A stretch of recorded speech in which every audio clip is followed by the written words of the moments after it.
Good afternoon, everyone. For those of you that don't know me, my name is Jackie Moserall. I'm Dean of Saunders College of Business, and I would like to welcome you to the Saunders College of Business Favatas Lecture Series. I would like to take this opportunity to welcome you for what I know will be a memorable lecture with a very exciting speaker that we have here today. The Favatas Lecture Series was established by Louise Warner and Don Colmorgan and named after their godson and Saunders graduate, Dio Favatas, who is a 2001 alum in international business. Their aim is to promote a relationship between recent RIT alums and current students to interact and discuss the world of business.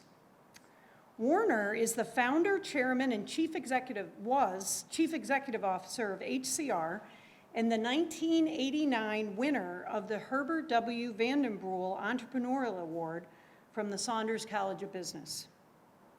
Colmorgan is a longtime consultant in the healthcare industry, and Favatas works as head of marketing clouds, customer data platforms, and identity solutions for Capgemini. At this time, I would like to ask Dio to join us virtually at the podium to offer remarks and introduce Ashley, our speaker. Dio? Let me know when I'm ready to go. Almost, hold on. And go ahead. Hi, everybody. I really wish I could be there with you guys today. I've been doing a bunch of business travel this week and could not make it up to Rochester, but we've been doing this program now, I almost want to say for close to 20 years. And the real intention of doing a program like this and bringing students together and having a near recent grad is to make a connection point with somebody that you can actually relate to.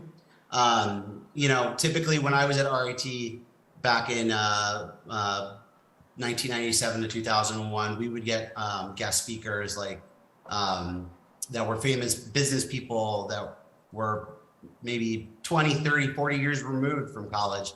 And you learn really great things about their successes in business. But making that like assimilation and touch point with somebody that's, you know, like kind of closer in experience and age to me as a student, it's a little bit more difficult. And me having been an RIT alum, I was very passionate in making sure that all the things that the fabulous things that RIT can bring to you from an education standpoint, there are things that colleges and universities aren't meant to do. And really, this is an opportunity to have an RIT success story, be able to come back and help you become success stories, because each and every RIT grad is a success story in their own unique way and right. But this also is to help you kind of get grounded and understand, like, there's a life that you have to start thinking about after college.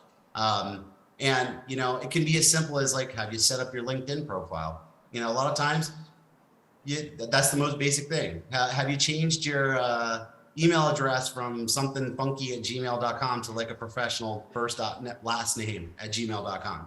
And these are kind of like practical tips and advice.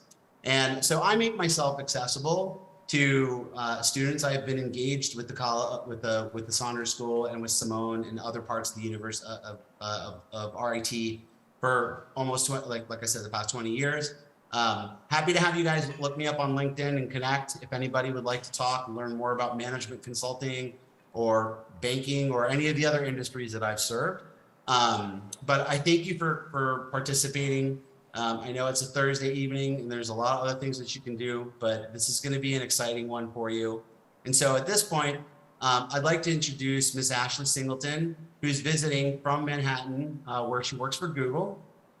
Ashley earned a BS in marketing from Saunders College and an MBA from Georgetown University.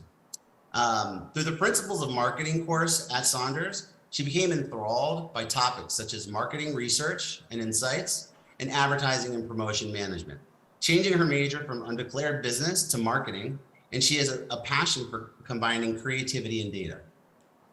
Early in her career, Ashley focused on social media marketing and events at Haines Celestial, and then later at Georgetown University, where she developed integrated digital channel strategy and management skills.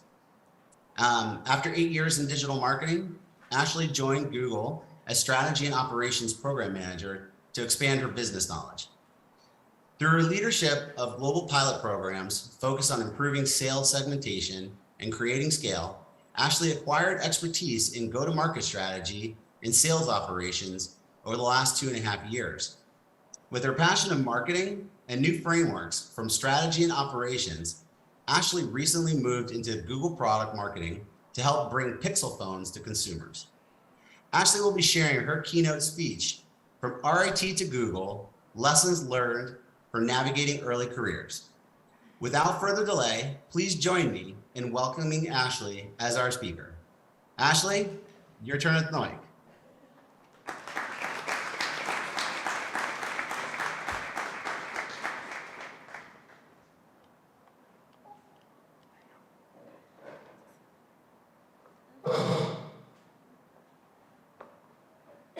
Okay, I will pick this up.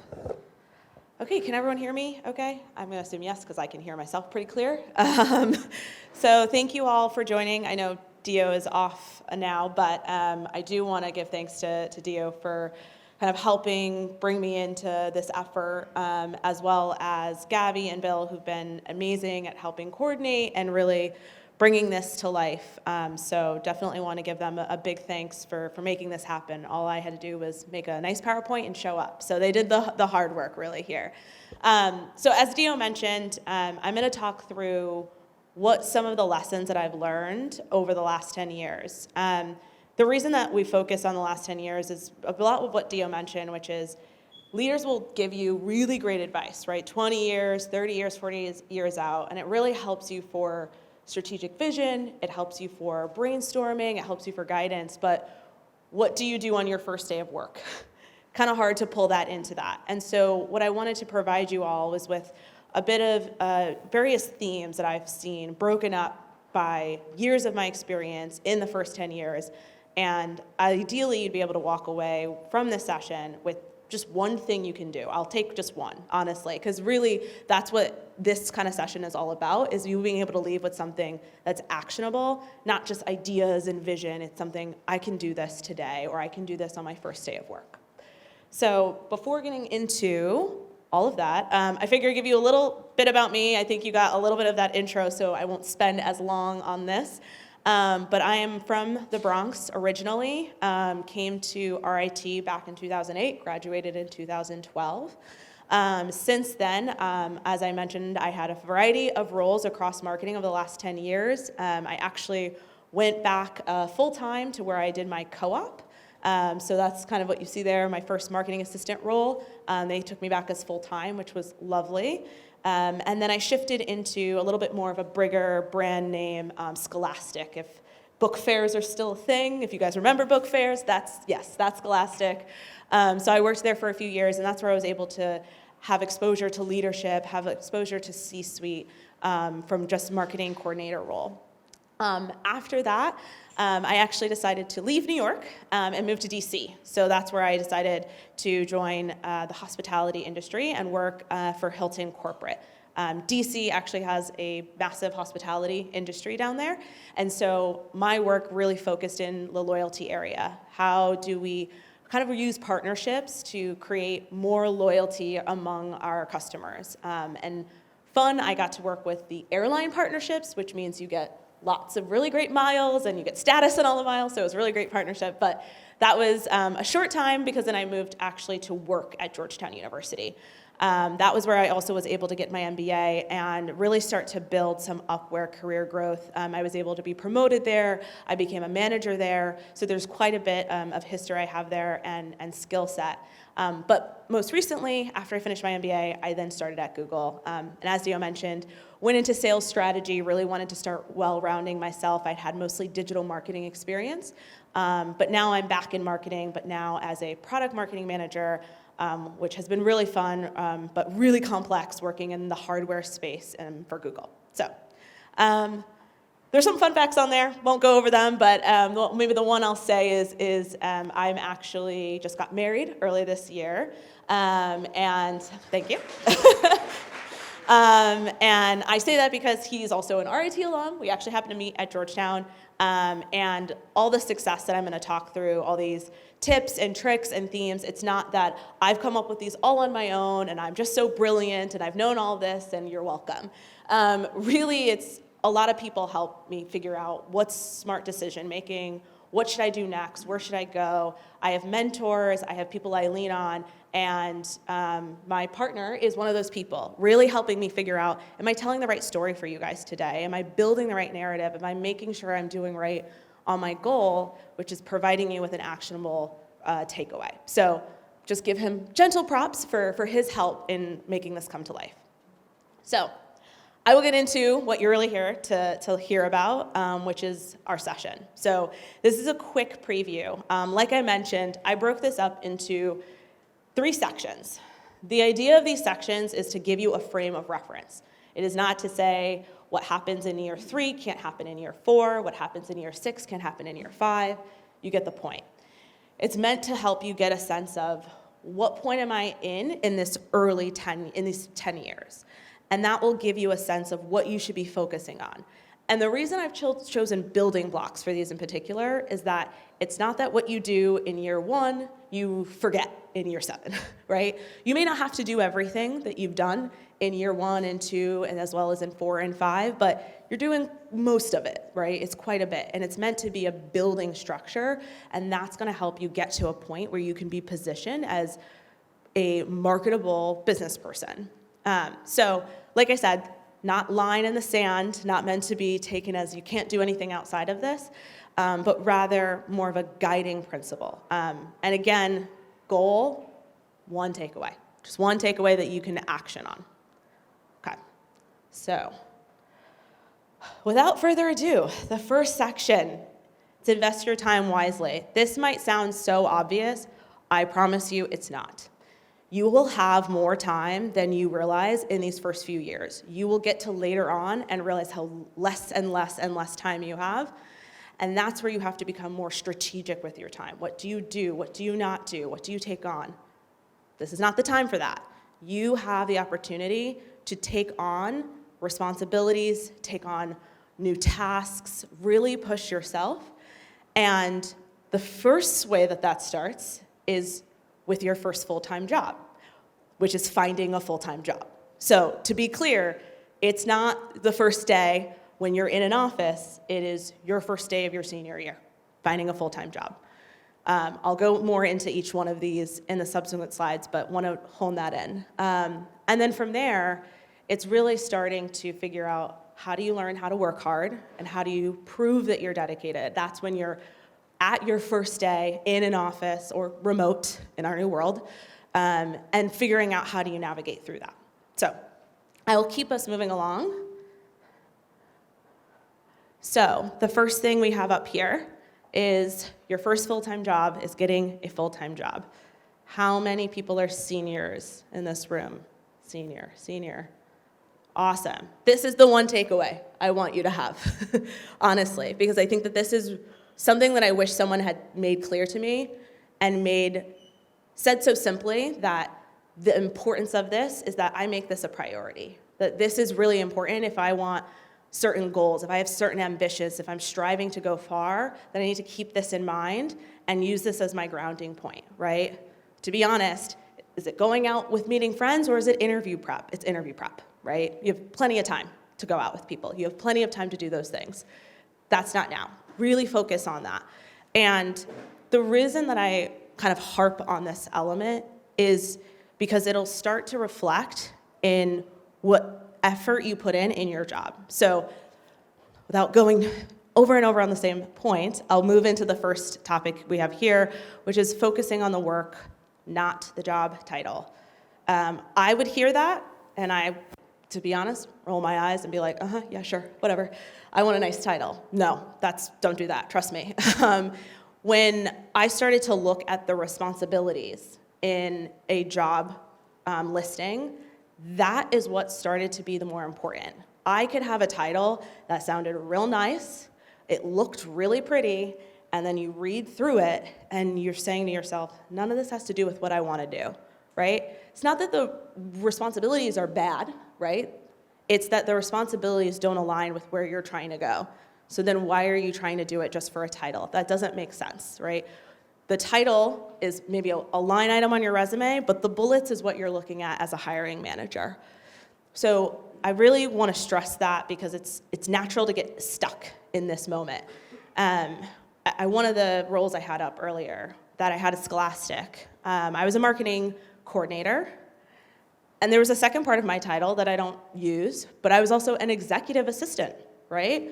I had the opportunity as a marketing coordinator to run digital campaigns, right? I had the opportunity to manage sales collateral and fly to sales conferences and educate people who had many, many more years above me on what they needed to do to sell our product.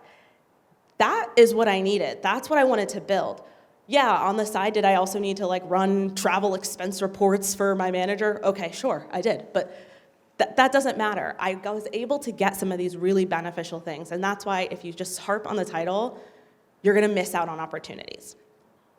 The second thing that we want to talk about is utilizing your degree when it's at its highest value, right? What that means is that you have a momentum from graduating. You have this learning momentum that you've built. You are very much top of mind. You're fresh. Think of it as, what did you learn 4 months ago? What did you learn 4 weeks ago? What did you learn 4 days ago? As you get closer, all of that information that's closer to you is going to be more relevant. It's going to come to you faster. It's going to be more top of mind. Hiring managers work the same way, right? You might feel like, oh, let's maybe take a break. You're going to have time for breaks. Trust me, breaks will come. Right now, you want to keep the momentum that you're building after coming out of school, right? Use your degree at this high point, at this high inflection point. Because the longer you wait, it's not as if your degree all of a sudden is not available to be used, is not usable. That is not the case at all. It just gets harder. And I don't know that that's necessarily what you want to do. Seems like a waste of some good energy. So utilize your degree when it's at its highest value. And as I've been alluding to, the sooner you start, the better the rewards you're going to get, right? So as I mentioned, start sooner for looking for your full-time job, right?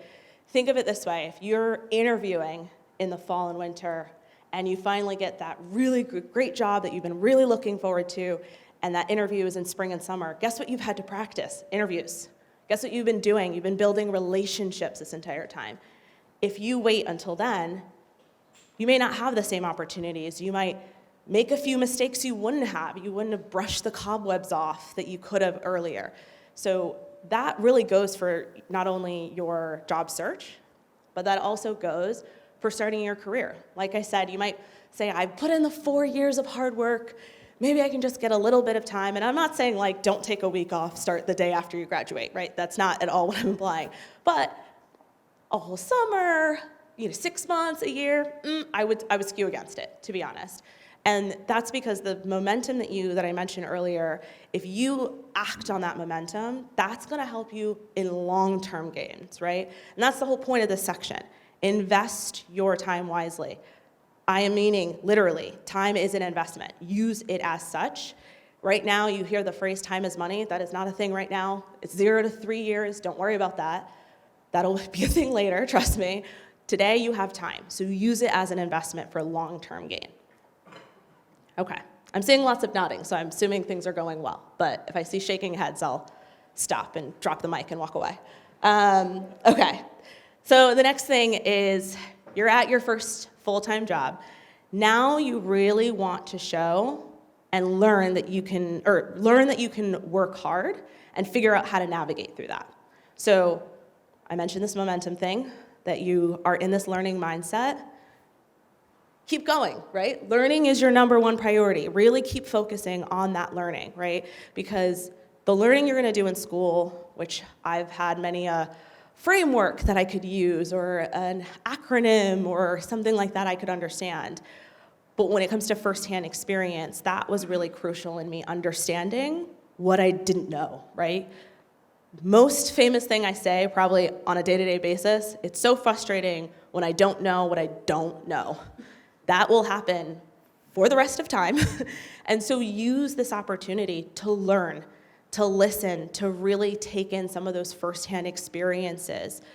Like, I will talk a little bit later about how to maybe get some of them and how to make sure that you're being available to them, but I want to stress that if you use this learning mindset and keep it and maintain it, and you keep it to your advantage, it'll help you in a longer-term gain, because many often get into the role and just try to start doing. They just try to go. They just immediately think, go, go, go, let's go forward. They don't spend time sitting back and saying, wait, what am I trying to do? What's the goal here, right? And this kind of goes into that next point here, which is get comfortable with questions, right? I wrote dumb in quotes because I know that's what your brain is thinking. You're thinking, oh, I don't want to ask a dumb question. There are no dumb questions. I don't think there's been a single question I've asked where someone didn't come to me later being like, I'm so glad that you asked that. I had no idea what was going on, right? So trust me, someone else does not know. I promise you. And if no one says that, they are pretending that they don't know. So even if you're uncomfortable with asking questions, navigate through it. Because the sooner you start working that muscle, the sooner you get comfortable, the better you're going to not only learn, which learning is your main priority, you're also going to get the context you need. The number of times I have been asked for a data point, and I said, okay, sure, I'm going to go get that. Yep, got the data point. And then I was asked for another, and I was like, yep, I'm going to go get that. Come back. And I'm like, wait, there's a pattern happening here. Why am I running back and forth? And then someone said, well, did you ask them what they were trying to solve for? No, I didn't. So I was just running around, wasting time when I could have asked a simple question, sure, what problem are you trying to solve? And then I could have done a robust analysis, and I had an opportunity to outperform. But just saying yes and not asking for context will do you more detriment than it will do good. You might be thinking, yes, I'm being quick, I'm being fast. A simple, what problem are you trying to solve, will go a long way. Trust me on that one. And so I mentioned a little bit of proving yourself, and I mentioned about learning, and I mentioned about really trying to take on firsthand experiences. A lot of that's going to come from always saying yes, right? Now, you're going to have moments where someone says, hey, can you do this? Yes. Hey, can you try that? Yes. Say yes. Figure it out. Learn. And then you'll feel confident saying yes the next time. There is a lot of statements out there that say, learn how to say no. That is so far later down the line. You don't need to learn how to say no. I am in training right now to learn how to say no because I don't have as much time, right? I have to figure it out. And I also don't have as many experiences that are going to help me learn, right? I have to be smarter about it. This is not that time. Absorb like a sponge. I promise you that this will set that foundation, because if you do this, every time you go to a new role, you'll come back to this. It's not just 0 to 1, yeah, you might not, or 0 to 3, you might not be doing every single item in here, but you're gonna always be inquisitive, and you're always gonna wonder, what do I need to learn? What do I need to figure out? What's the problem here? And when that becomes instinctive, it really will help you long term. Okay. The final section we have here in investing your time is around proving you're committed to the job, okay? So I said always say yes, right? So always say yes applies when someone asks you a question, right? They say, hey, Ashley, will you help with X? And you can say yes. Doesn't apply to the first one here, right? This says raise your hand at every opportunity, especially if no one else does, right? That hand stands out really well, and you might not think it does. Trust me, it does. Brains are simple and complex, but mostly simple, right? If I see this person constantly raising their hand, constantly signing up for the stuff that no one else is, I will know who they are. Even if I don't think I know who they are, if you ask me, I absentmindedly know who they are. And that's what you need to tap into. And raising your hand for every opportunity will allow you new opportunities to learn that maybe no one's asking you directly to. Because when they come to you, and it might be your peers or your manager or your leaders, they're going into their mind saying, what do I think Ashley can do? And that's what I'm going to ask her for. What am I unsure that anyone can do? What am I unsure anyone's interested in? What am I unsure anyone's willing to take on? That's when I ask the group and see who offers, right? So there's a really big difference between those two. So it might sound like they're repetitive, but they're not. They're actually quite separate. So I want to make that really, really clear. In that vein, you want to be specific when it comes time to offer help, right? So you're saying yes when someone asks. You're raising your hand when the question is presented to the team, to a small group. And now you are being specific when you want to help. Someone in a team meeting has said, I've been really struggling with this slide. I'm happy to help you with that slide. Do you want to set up time on a one-on-one? Done, right? Because now all they have to do is say, okay, right? If you now go to your teammates and say, how can I help you? Whose problem is it now? Theirs. They need to figure out how they need to help you help them. Like, it's just confusing me trying to verbalize that. So it's very, very similar to real world. People often tell you to do this. They say, just offer the help you think you can give. Don't put the onus on the other person to figure it out for you. Same happens with work, right? And what you'll be able to do is realize, where do I like to help? Where are people really impressed where I help, right? Where do people think I best help better than other people? Start to understand people's reactions. And it'll also help you understand, as we move into the next section in a minute, what you like, right? What you don't like. You can't figure that out unless you have enough experiences across multiple areas, right? I offered to help my first role in event planning.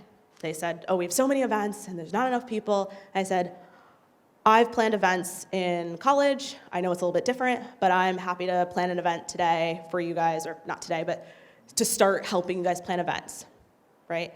I liked planning events in college, did not like them in a business experience. They are much more difficult, they are much more complicated, there's so much more work, and it's just not fun for me. But I was able to figure that out, right? Otherwise, I could have taken my next role and it could have been half event planning, no idea that I secretly don't like half my job, right? So this is why you take on these types of things, to help you figure out, where do I want to be? Where am I going? What do I like, right? The last bit, and I think I've kind of alluded to this bit, which is around, do not concern yourself with work-life balance. This is not the time. Trust me. No one is asking you to come in to an office and your first job and work 60 hours a week. If they are, you might want to reevaluate that place, to be honest. But it will go in a very long-term gain if you do 45 hours instead of 40. 5 hours, that's it. It's not much. But it's going to really help show dedication, right? It's going to really help prove that you're willing to help. It's going to really help prove you're going to go the extra mile. And it's going to lock that down. Because I've been a hiring manager before. I do not want to teach someone how to be dedicated. No time for that. I would happily teach you how to manage an advertising campaign, how to understand and analyze marketing analytics. Happy to do that. But this is some of the core stuff that if it's missing, it's a really difficult one. And I think it's a really important one to consider, because there's a lot of talk, I feel like, at least in my org and previous orgs I've been and other people's orgs, about work-life balance, right? Worry about it later. When you have other priorities, there's personal priorities, there's a lot more going on, you might have management of team. It's not right now. Use your time wisely, because it'll start to get less and less over time. Okay, I'm gonna pause here and just see if anyone has any thoughts, questions. Also give myself a minute to breathe. That's really the purpose of this whole point here. Yeah, sure. My name Oh, should I give you this, maybe? I don't know. I'm just going to give it to you. Carpenters. So for that last point of don't be concerned about your work-life balance, would you say that you exercised that when you were in college trying to find where you were fitting in your roles?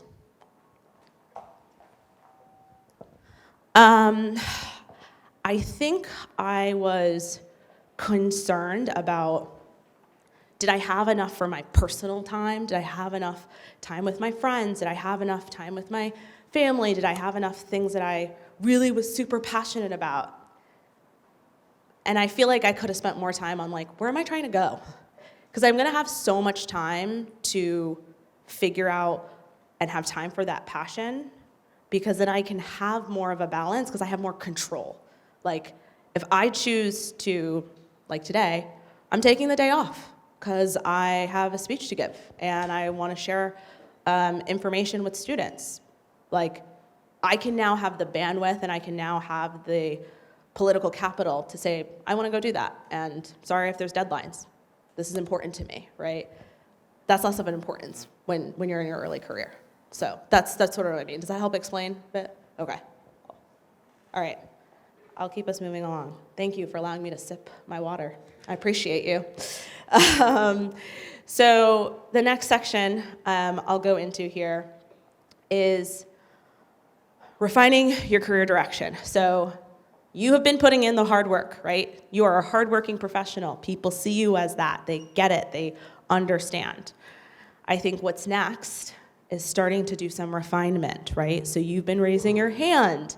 You've been offering help, right? You've been saying yes. So you can get a sense of what has been interesting, what have you liked, and what you have not liked. And that's when you can start to refine, right? There's no need to refine earlier. You can, to be clear, you can refine before year 3 if you'd like, but make sure you have enough of things that are interesting. And if you have no dislikes, that is amazing. I'm happy for you. That was not the case for me. That's not the case for many. So I would say if you have lots of likes, definitely try to narrow them down and categorize them to figure out, what do you want to be? What is what you're going to stand for in terms of your brand, right? And I'll go deeper into that. I know branding is a topic that was top of mind from when I started school, and it continues to this day. So that kind of shows a bit of its importance. But really, you can start establishing your brand, and then from there, you want to strengthen it, right? Maybe you had a task or two, a responsibility or two that's in something that you really, really like. Now you need to figure out, okay, how do I get 10 more tasks? How do I do that? And then hopefully, with this strong brand and with this strengthening through new opportunities and exposure, you can start to build political capital, which I briefly mentioned earlier.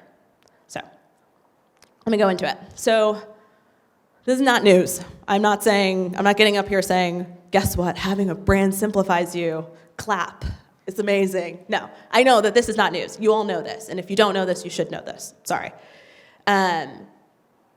Branding is probably been a topic since I was in school, and it continues to be a topic now, but that just means that it's really important. But I think the way that I wanted to structure this and explain this to you is in a way that might be helpful of like why it's important and maybe how to go about it for more of a strategic way, right? So I think the first thing I would suggest is starting with what you're passionate about, what got you really excited. What are things at work that you were like, wow, that was amazing, that was so fun, like I want to do more there, right? What are things outside of work that you wished were in work, right? How do you bring those elements in? What do those look like? The reason I say start with your passions, because I originally had this start with your core competencies first, and I switched it. At the core base of your brand building, you need to have excitement. If you have no excitement, your brand is boring. Sorry, it is. It sounds more like, imagine hearing someone say what they think that you want them to say in like an interview. It sounds terrible, right? They want to hear your actual opinion. They want to hear what you actually care about, not what you think that they think is, stop that. That's silly, right? And it's harder to do. You'll burn out that way because you're not relying on what that passion is, what that base is. But that said, then I would want you to add it with those core competencies, right? What are things that you excelled at in your last role? What are things that, like I mentioned, people gush over you doing? They said, oh, you did that amazing. You did that the best. I actually asked you to help me do it again because you were so good, right? Are there categories around those things that can help you bring both of these things together? That really will help you do the last bit, which is bringing the two together, right? You're just trying to tell a narrative. People are simple. I think I've said that a few times now. People are simple. A brand helps them go, she's in that box, he's in that box. Like, it makes it quicker. And it might sound oversimplified. That's because it is that way. Now, as you build relationships with people that understand your brand, obviously it'll go past that. They'll know more about you, right? But if they just need that quick thing, then they'll be able to understand what to do with you as a manager, or as a leader, as a peer, or where to place you, what to think for you, in terms of like roles and responsibilities, not think for you, just to be clear. And so the reason I kind of harp on this and mention this is because the simpler you can make it for those around you to understand what they can do for you because of your brand, the better you're going to get in terms of the gains of having one, right? So it's really all connected. It's not meant to be, branding is really great, and here's why. Branding is actually really strategic. It works, so keep up with it. Okay. So like I mentioned, you've started to figure out, here's what I like, here's what I don't like. We know my don't like is event planning, so I ditched that, did not put that in my brand. But my like at the time was career development, right? Really interested in career development. How do I help my career? How do I help other careers? How do I help my managers' careers? How do I help leaders? What does that look like? But what was I good at the time? Social media marketing. How do we bring these together, right? Okay, so maybe that's not the one thing I can be good at then, at the time. I need to figure out what else am I good at, even if it's not in my love section, it's not my passion section. Okay, operational efficiencies. I'm really good at that. Annoyingly good at that. I did not know I was good at that until I started to see people pulling me in for the same thing, and I went with it. So now I have the opportunity of thinking, career development is my passion. Maybe I can't use social media marketing right now for it and where I'm at in my career, but I can use operational efficiencies to help. What does that look like? There's a team.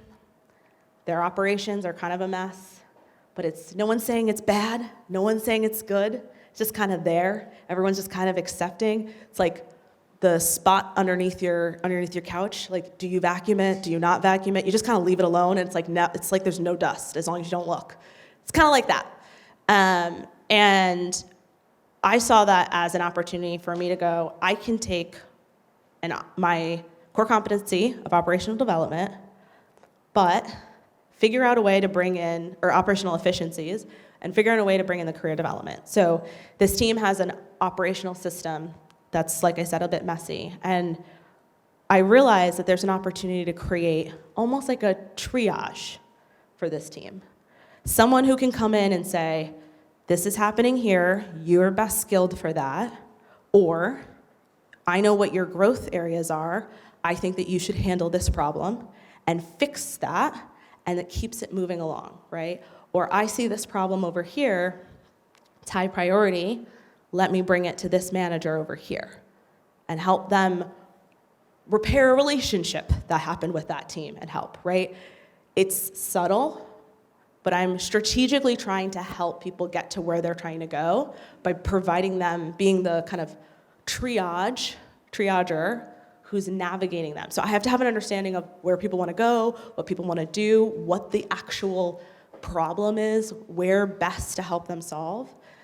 And long story short, that helps show I am able to help a team with solving problems, improving their operations, and grow individual people. right? So it took some time, but if you really sit down and think about it, you can get there. So that's the one anecdote I wanted to share on this. But to come back to here, the proactiveness and strengthening your brand sits in two main areas. Uncovering opportunities where you can demonstrate expertise. So like I just said, I saw a team that had a bit of issue. No one was really talking about it, but I knew how I could help fix it, right? The second side is finding gaps in the organization, which can lead to new opportunities, right? I got lucky. This was kind of like a meets all. It was both of them kind of aligned, right? It wasn't a thing that needed to necessarily be done. It didn't not need it to be done, but it didn't need to be done. No leader was asking for it, right? So it became a new opportunity, and it became a specific responsibility that fell on me, which at the time I was a social media marketer. What did I have to do with this essentially alumni operations problem, like completely separate from my day-to-day? But I was able to kind of bring it in and help that team and help strengthen, hey guys, I'm good at career development and operational efficiencies, right? They were able to see a clear example. So easier said than done, I know, but it gets you into the right mindset of thinking, how do I make this happen? How do I look for opportunities that will strengthen my brand? Some of them might be small. They may not be as what I've described, this big whole kind of mess of a problem that resulted in something beneficial for me and the team. They might be smaller things, but those smaller things will build up, right? It's building blocks, like I said. So really keep that in mind.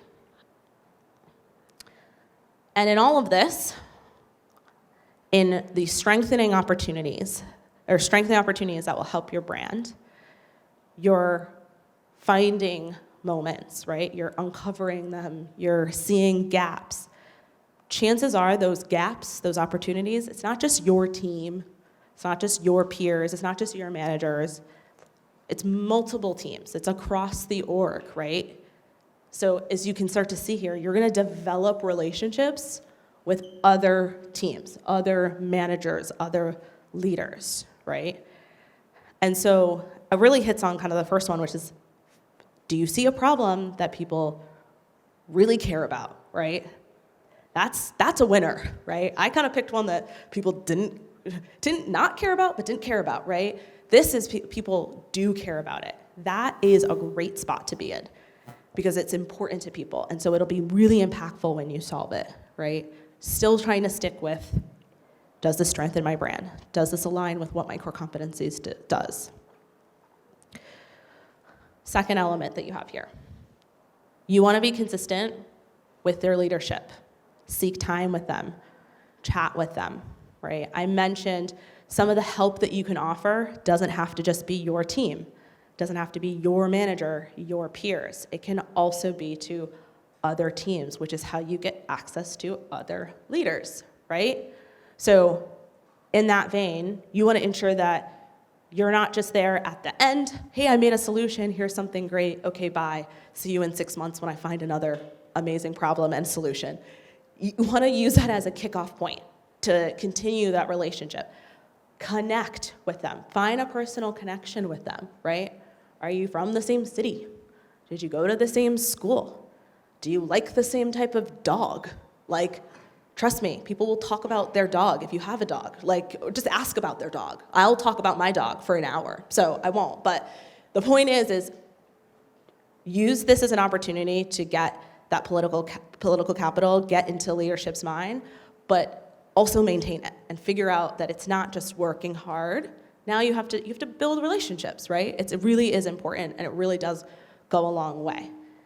And I think the last way that you can really start to build this capital to help strengthen your brand is non-job related responsibilities. So what does that look like? Is there a team that does culture events, right? What is that, like, what did I just say, right? Someone's hosting the offsite, right? Help. Trust me, they don't have enough people helping. Help lead it. Help someone be a coordinator along with it. Is someone saying that the morale is low? Plan a social event, ask for budget and plan the social event, right? Find these opportunities that it's not just about your day-to-day and what you do, it's also what can I do to overall help the team? What can I do to really think just what helps me? I mean, this does help you, but it doesn't have to be always perceived as that way, right? You're getting to the mindset of being more strategic. How do I help me and help them at the same time while building something? Because political capital, which you're building through all of this, right? You're a hard worker, you've been learning, they understand who you are, what you can do. You take on things that don't have anything to do with your job, right? See this build, they like that person. They want to help that person. That person is amazing.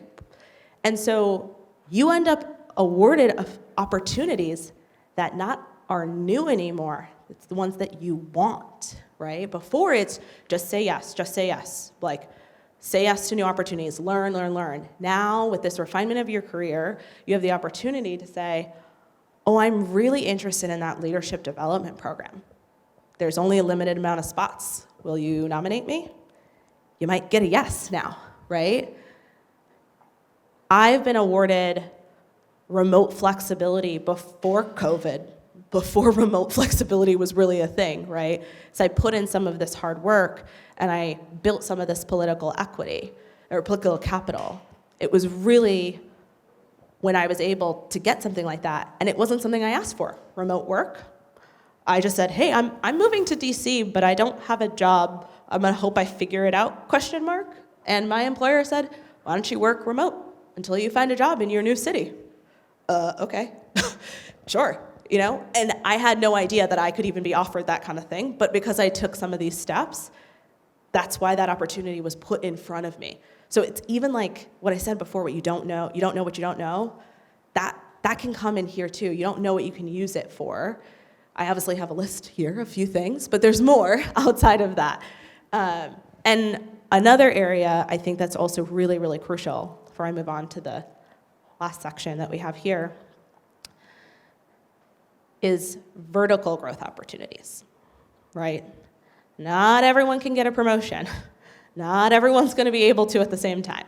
That's just a fact of the matter, right? It's a numbers game. They don't have unlimited slots for everybody. I did not know that. I learned that. It was not fun. And so that political spend, political capital, along with that strong brand can help you when you say, I think I'm ready for a promotion. Actually, scratch that. I know I'm ready for a promotion. Here's why. 1, 2, 3. What do you think? Done. Not done like as if the promotion happened immediately, but done as in you made your comment very clear and concise and they understood why you're asking for it, right? You never really want to be in a moment where they say, yeah, I'll think about it. Try again. So I want to really, really mention that point and hit that home because I think there's an expectation that I've been in the role for 1 to 2 years or 3 to 5 years. I should get a promotion. Why? Did you do anything? Like, just to be frank, it's true because there's no amount of time you've spent does nothing for why you should move up. Nothing. It's not relevant. I know as a hiring manager, I would not promote you just because you've been here for 3 years. It's like, thanks for showing up for 3 years. Congratulations, you have done your job. That is not, no. So you have to be honest, be brutal, right? Someone in a lunch earlier today said something about radical candor. Have radical candor with yourself. Think about if you deserve something. And political capital will be how you really achieve some of these efforts, and you will know you deserve it. Okay. Last section here. Any thoughts, questions? Obviously, I need to take another sip of my water, but I'll try to make it smooth this time. Go again.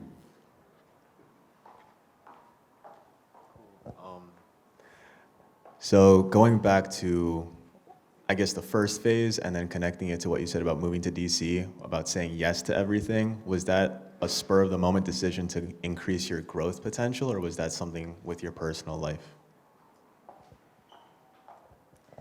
Yeah, that's a really good question.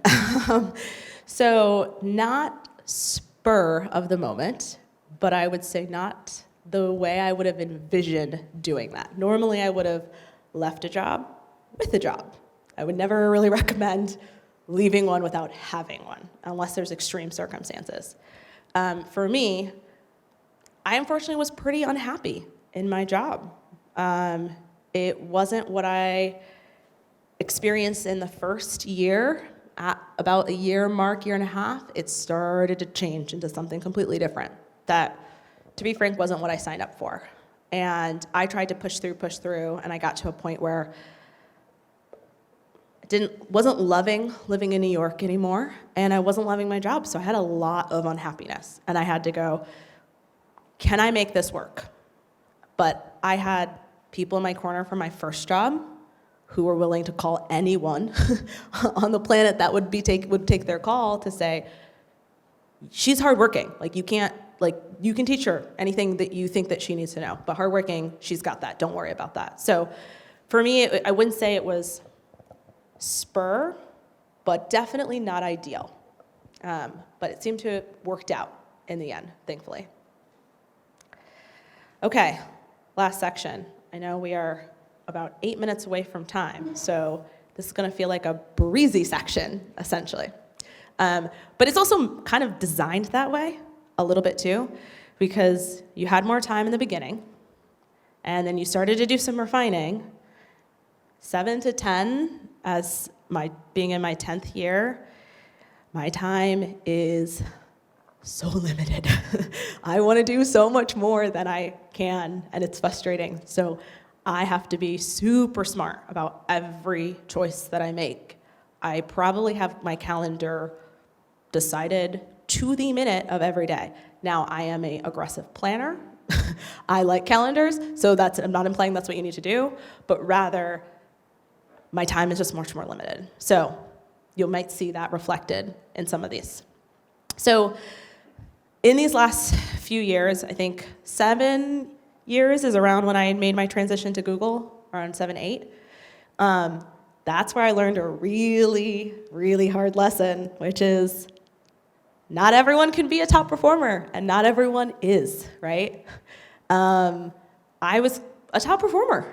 I mean, I am a top performer, but I, at the time, I think was maybe the top performer from where I was coming previously, and now I felt like I was like, am I like in the middle? I hope. Like, who knows where I'm at? Because as you can imagine, a place like Google, it feels like every single person around you is smarter than you, right? But secret, everyone feels that way. Literally no one thinks that they're smart. Like, everyone feels like the dumb person in the room. It's very funny, because no one is. So just really want to tidbit on that. But I think a big reason why I section this out is because the becoming a top performer piece that happens in this time period is also determined on, do you want to be a top performer, right? Now, there's nothing wrong with not being a top performer. You can be a good performer, you can be a great performer. But when I say top performer, I'm talking the single-digit percent. You're at the top, right? Great is also good. Good is also good. There's nothing wrong with that. You need to establish within yourself, where do you want to be and where do you want to go from there? So I will actually shift into each one of these individual slides, since they're kind of shifting away from some of the structure of before, where it was kind of like, do this to get that and this. You're now in top performer, right? I just need to drill certain points home to make sure it's clear. You need to focus on this, you need to focus on this, and you need to focus on that, right? So, first thing, connect your unique value to impactful work. I gasp a little at that because I also did not know the last bit, the impactful work. If I'm being told to do work by my boss, isn't it impactful? Sadly, not always, right? It might be what needs to be done, right? There's certain things that need to be done in business, right? But it's not necessarily what everyone has their eyes on. And that's where you have to start to understand your organization and your team motivations. It is a skill that I am still trying to figure out, which is to hear what someone has said and understand what they actually want or what they actually need, they actually care about. Most people do not start off a statement with, "Hi, I'm Ashley. I want a job. Will you please provide me with one?" That would be strange. They say, "Hi, I'm Ashley. I'm a brilliant marketer." Okay, I think I can pull out what you're trying to get at. So the reason I mention this is because many, where you get into the top performer versus below, don't get this. This is a tricky one. This is probably my trickiest one. It's trying to pull apart what people are getting at and pulling it to the overall organization itself, right? The second element, now you don't have to be fair, the first element, you don't have to have that like, I know every team's motivational drive and I know the whole organization, like, no, that's not the case. But if you feel like you've got some, start to figure out how do you connect your value and contribute, right? What's a valuable way that you can connect to this work? Remember, you're a hard-working professional who has a brand with political capital. If you haven't used it yet, you might be able to get into the rooms where there's impactful work and add your contribution, right? It builds so that way you can get to this point, right? So focus on some of these opportunities that you might be able to get into in impactful work and what you can contribute in particular and what's most valuable. Second thing that I've seen top performers do, and this is probably the area where I was like bitter when I learned this. I was like, why did no one tell me this like way earlier? Top performers are way more prepared than I think I realized. I consider myself to be a prepared person, right? Like I have reminders to make reminders for a plan to make a plan. Like it's not, yeah, it's a bit of a mess, but I would describe myself as someone who is prepared, but this is smart preparation. Yeah, completely different ballgame. So what does that mean? If you're in an exec review, right? Because you're working on impactful work now. You're not meeting with peers and managers, you're meeting with directors and VPs, right? You're gonna have a very small amount of time with them, and they're going to have about 10 seconds of listening time for you to get your point across, and then they're just gonna take the meeting where they want. They're gonna derail. This is probably the first presentation in like 7 years I've given that my slides go in the order that I have designed them in. Normally it's like, let's go 2 slides forward and 10 slides back, and there's a slide that I saw on a deck from someone else. Do you have that? So the reason I'm saying this is because I would come to these meetings being like, I think I have all the slides, I think I have all the information, and I think I know how to convey my point. But nobody has seen my slides except maybe a peer or two. Nobody in that room has really looked at my slides, really understood the point I come across. So what happens in that meeting? All hell breaks loose. No matter how amazing my slides are, beautifully designed, the narrative's there, everyone's reacting to it for the first time. And from my experience, you put more than 2 to 3 leaders in a room and there's a difference of opinion, this slide structure, just nope. You may get stuck on one slide. You're on slide 1 and you never get off slide 1 and you have like 5 slides to go. And you're just sitting there like dying to turn the slide. No. So what I found that top performers do is they meet with their peers that are gonna be in that meeting. Even if their peers aren't in that meeting, they meet with the peers that support the leaders, right? They say, what do you think of my slides? Is there any problems you see? Do you able to see any issues? What would your leadership say, right? Now you're gonna get the feedback that you need. You're gonna get the understanding and you're gonna get the alignment, right? Your peers often will take it to their leadership and they'll be able to come back to you and say, hey, you should tweak this. And this is not like formatting. This is like, hey, your strategy is wrong. Like, no, you need to completely pivot. And so that helps you when it's time to get to this big meeting. It goes well. Your slides still don't go in order. That's not a thing. If your slides are going in order, that means there's no opinions, and no, I think people may not care right now. I'll be honest with that. But if your slides are going out of order, that's because people care. They're trying to understand. But you're have a better chance of getting that alignment by having those conversations, right? It's such a simple thing, but I wish I had known way sooner. And the reason why I kind of aligned this gain alignment early while knowing where you stand is because they do connect, right? So you're meeting with leaders, you're meeting with peers, you've had a conversation, ask for feedback after, right? Feedback does not need to be exclusive to your manager or the people on your team. It can be, you had a meeting, how did that go? What do you think I could improve on, right? Make sure you surround yourself with people who can give you feedback, right? Build personal relationships, saying, hey, here's kind of what I did at work. Here's like a big high-level strategy without obviously sharing too many details, but here's a big high-level strategy. What did you think of how I approached that? It's best if you have personal friends around you who will give you the real truth and be open with you, because they may come from a different industry, a different field. That's going to be valuable, and that's going to allow you to take that back, right?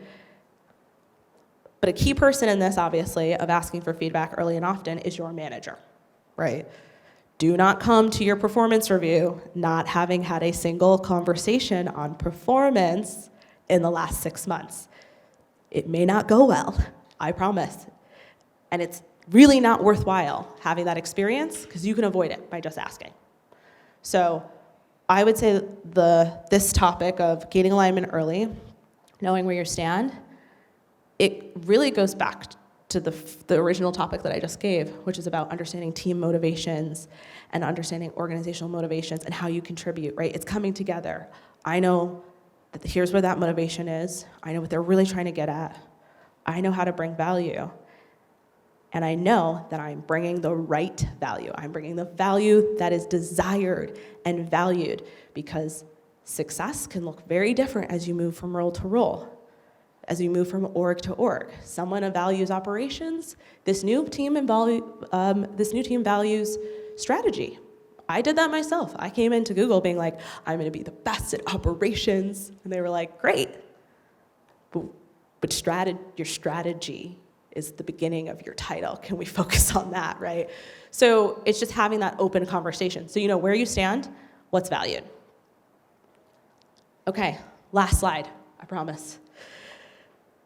The final piece of this building block structure is, now that you've built yourself as a hard worker, you have refined your brand, you have tried to edge into that top performer, and you have some tactics. Now, how do you help grow that from there, right? Where does the next step? And the reason I made this last is because expand the breadth of your expertise, that could go on for quite a bit, right? There's so many things that you can do that are complementary to the current brand you have that well rounds you, right? I was a digital marketer for 7 years. And I realized, do I want complementary experience? That might be, to the second point, horizontal. Do I want that, or do I want vertical? Because I'm still at a point in my career where I'm focused up.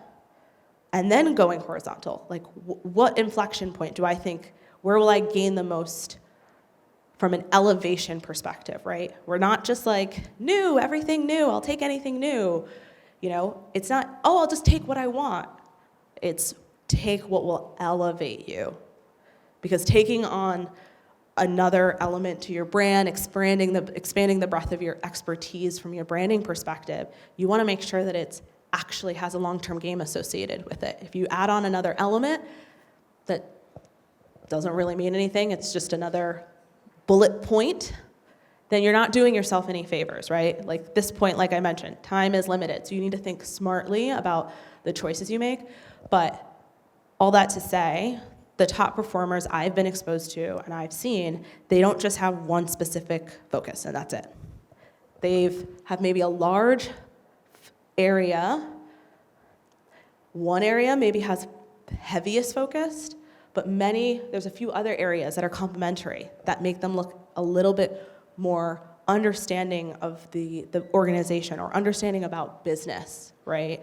The people that I've been exposed to who are product marketing managers, some of them have been product managers and worked with engineers even more closely, right? It helps them build their credibility and helps elevate them, right?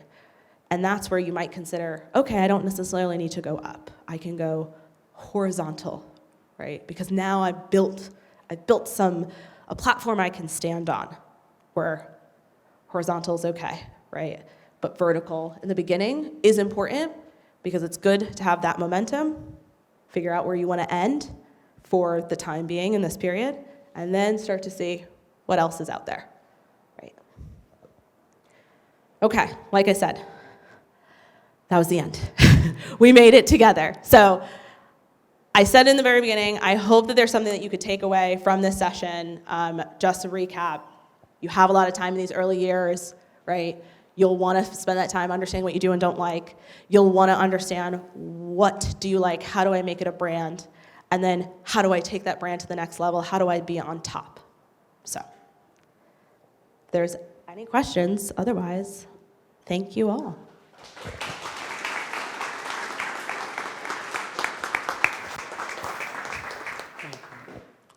Hi, my name is Blake, and my main question is, when you find, or if you find yourself in a position where you feel comfortable and content, how do you keep yourself relevant to like your employees or peers, so in the future if something comes up, they might want to refer you?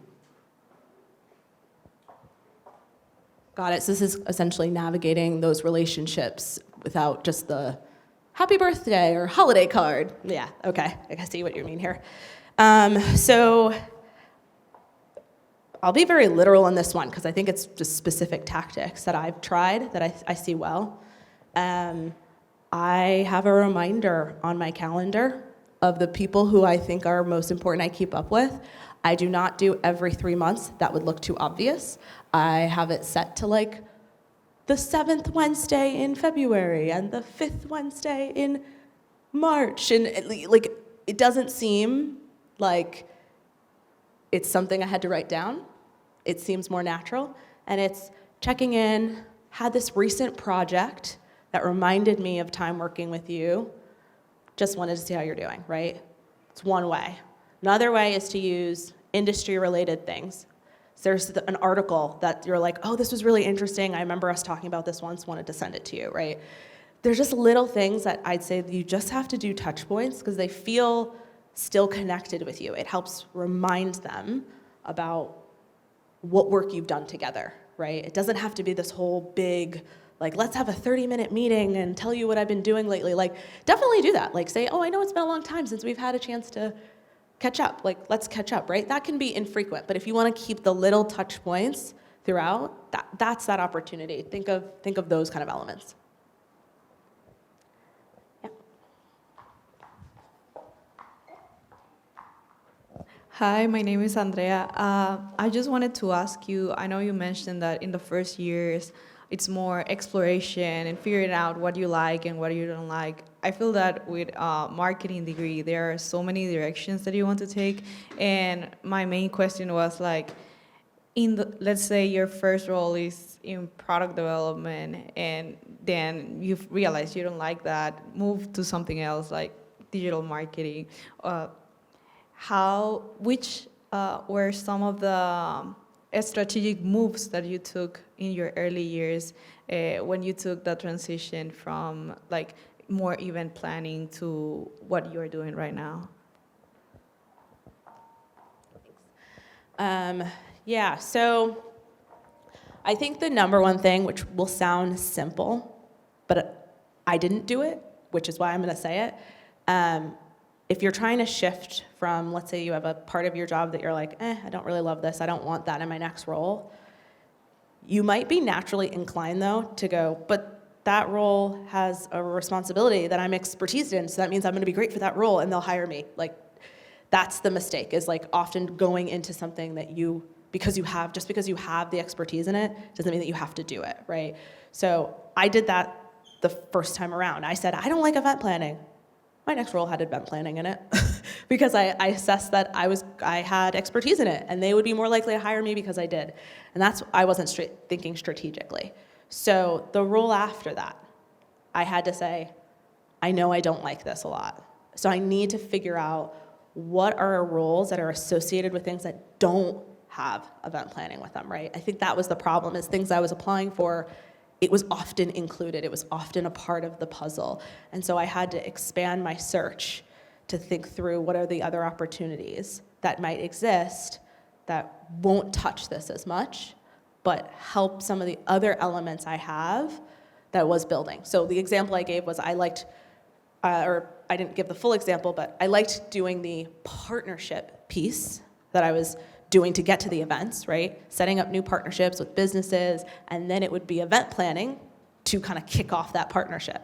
I liked the partnership, not the event planning. So that's when I moved into partnership marketing only, right? And for a large company who they're not doing one-off global events, right? They may be doing local events. So I wanted to work at the global level to help get that. So I think that's probably, I would say, start to look at some roles that don't exactly fit exactly what you have, because you don't need to apply to roles that I have 100%, you shouldn't apply to roles that you have 100% of the qualifications for, or the 100% of the responsibilities for, because then you're not gonna gain anything. So see where that takes you. It's almost a little bit of a rabbit hole, but I think it's the best option for this in this case. Sorry, I'm in heels, so I'm slow. That makes more sense.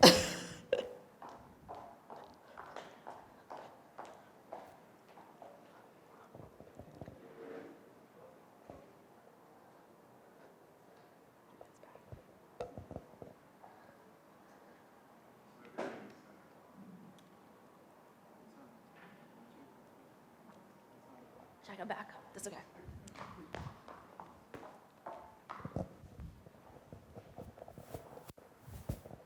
Hi, I'm Brian. Oh, that's loud. I was wondering, in the earlier portion of the slides, when you were talking about how feedback is so important, and that when you're in meetings with a lot of leaders, that they would often have differing opinions. So when you were talking about having meetings about meetings and taking their feedback into account, how did you discern feedback that was good or feedback that was bad for your current situation?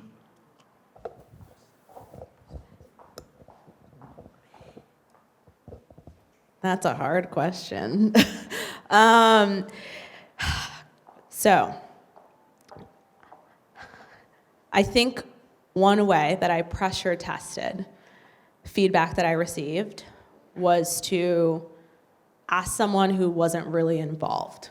Like, I got this feedback, here's the situation, what are your thoughts? Because I've had moments where I've gotten feedback and I kind of raised an eyebrow and said, that's fine. If that's valued here, that's fine, but that's not, if I was a leader, I wouldn't value that.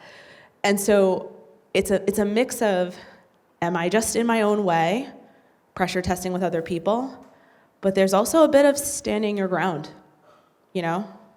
To be 100% blunt, I've been told, if you speak up more in just meetings that have nothing to do with your job, come to meetings that have nothing to do with your job and speak. Just say something.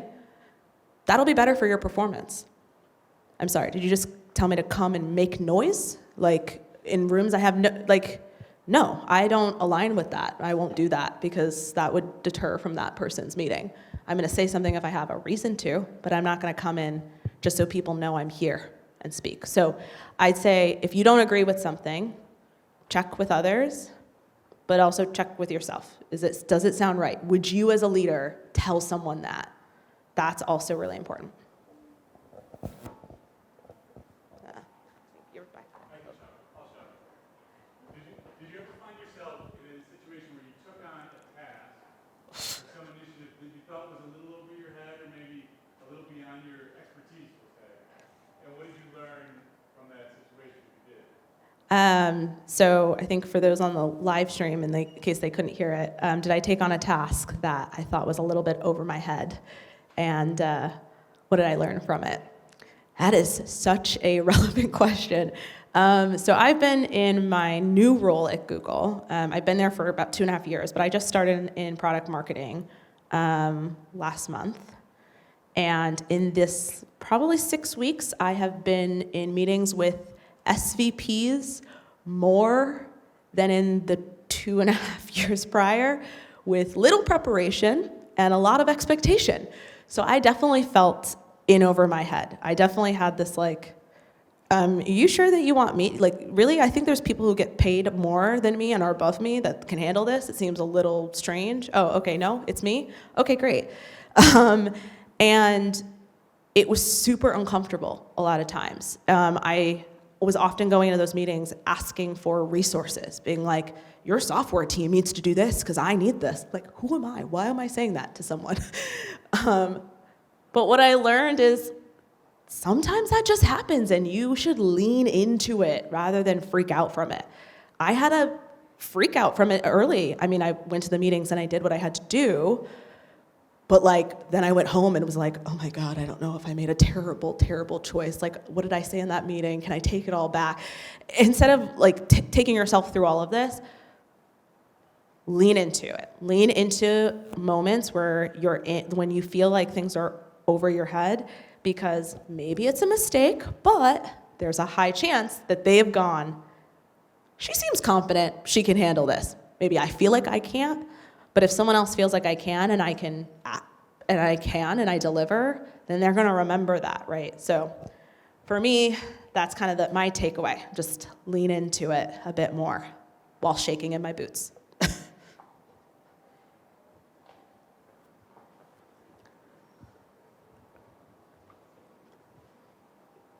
Yes, I am just wondering, in that course of those initial 3, or those year blocks that you have up, 0 to 3, 4 to 6, and then 7 to 10, what would be your strategy, or what would you expect to take place after that break? So say 15 to 20 years out.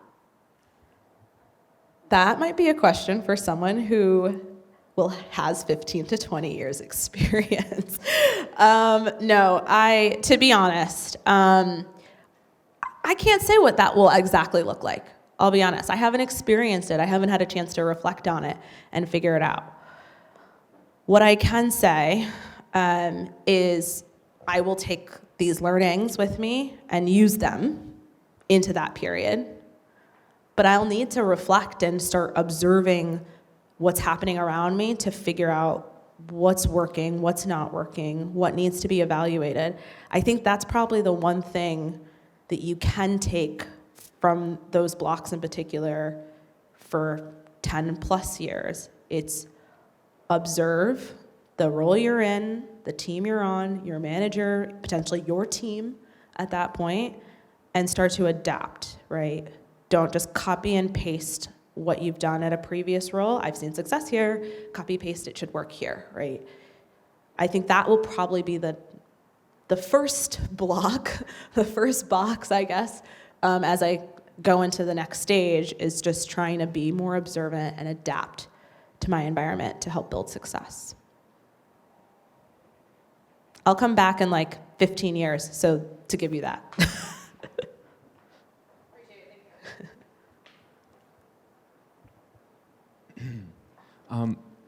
Hello, my name is Daniel, and I'm wondering, whenever you're having those presentations in front of all the CEOs and all these very important people, whenever they get off track or they ask a question you don't know or that you aren't quite sure how to answer, how do you deal with that? So 2 ways. First way is I have my own slide deck for my slide deck. It has questions I think are going to come up or data points that I think are going to come up. And so when someone goes, well, I would approve if I had that data point. Look here, I have it. Don't worry. Do I get your approval now? So that's one strategy I do, but I cannot have every data point in the world, let's be real. And I just have to say, I don't have that, but I'll follow up with it. It really is that simple. People do that all the way up, even for those people who have teams. They say, does anyone on my team know? And no one responds. They go, cool, my team will follow up with that. So it happens, and it's expected. Why don't we stop the questions here? We'll have an opportunity to ask additional questions if you'd like at our reception. I certainly want to thank Ashley again for being here. Wonderful, great talk. Your insights and perspectives were really valuable. So we really appreciate you taking the time to be here. I want to once again thank our donors for making this event possible. I'd like to thank the faculty and staff in Saunders College for helping to make this event possible. Special thanks to Bill Sackman, Gabby Harrington, and Leah Giassi. I want to thank you all for being here and for your engagement and your questions. And please join us for a reception in the adjacent room.